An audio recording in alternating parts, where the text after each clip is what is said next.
Bonjour, nous vous apportons la méditation de ce jour. Après que l'Éternel eut adressé ces paroles à Job, il dit à Eliphaz de Théman, « Ma colère est enflammée contre toi et contre tes deux amis, parce que vous n'avez pas parlé de moi avec droiture, comme l'a fait mon serviteur Job. » Livre de Job au chapitre 42. Le verset 7. Amen. Comment parler de Dieu avec droiture? Pendant que Job traversait la souffrance, les interrogatoires divins ont commencé à adoucir son cœur et à le pousser à confesser ses erreurs. La souffrance l'a poussé à faire beaucoup de suppositions fausses. Les accusations peu charitables de ses amis ont fini par le faire parler d'une manière qui n'a pas plu à Dieu. Et pour cela, le Seigneur l'avait sévèrement réprimandé. Job plus tard admettra qu'il avait parlé dans l'ignorance et les différents conseils maladroits de ses amis en était pour beaucoup. C'est ainsi que Dieu donna l'occasion à Job d'intercéder pour ces derniers, malgré qu'il a été cruellement traité par ses amis.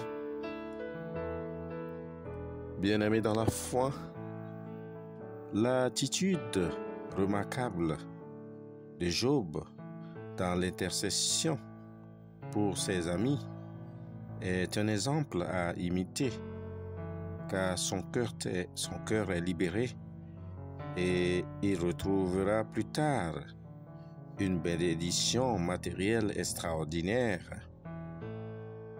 Ma sœur, mon frère en Christ, tu te trouves des fois dans des situations où tes amis te poussent à dire le contraire de ce que Dieu est en réalité, détruisant ainsi ta relation avec Dieu et pouvant même causer ta perte.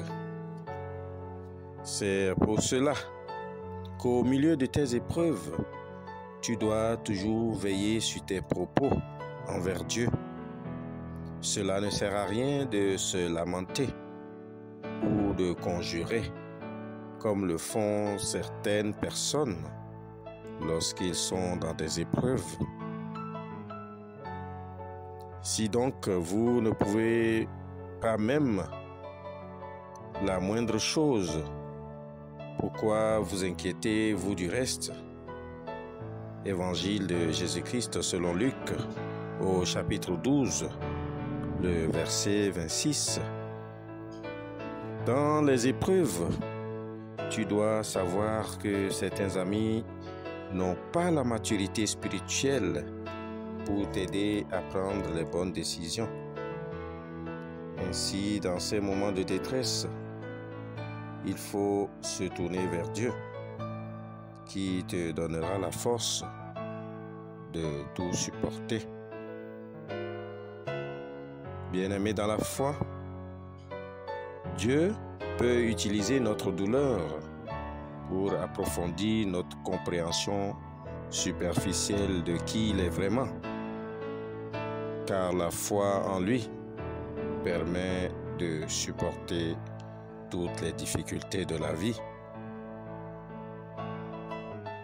Connais-tu la différence entre connaître simplement Dieu et vraiment le connaître? Dans tes moments difficiles, as-tu toujours foi en Dieu, malgré les mauvaises conceptions de ton entourage vis-à-vis de lui? Quelle que soit ta réponse, dans les moments difficiles, la parole de Dieu te dit de ne pas te laisser décourager par les amis, mais surtout de garder espoir et de savoir que sans la foi, il est impossible d'être agréable à Dieu. Prions donc pour ne pas être influencés en mal par notre entourage lorsque nous traversons les épreuves de la vie. Amen. Shalom. Nous vous souhaitons une excellente journée dans la sanctification.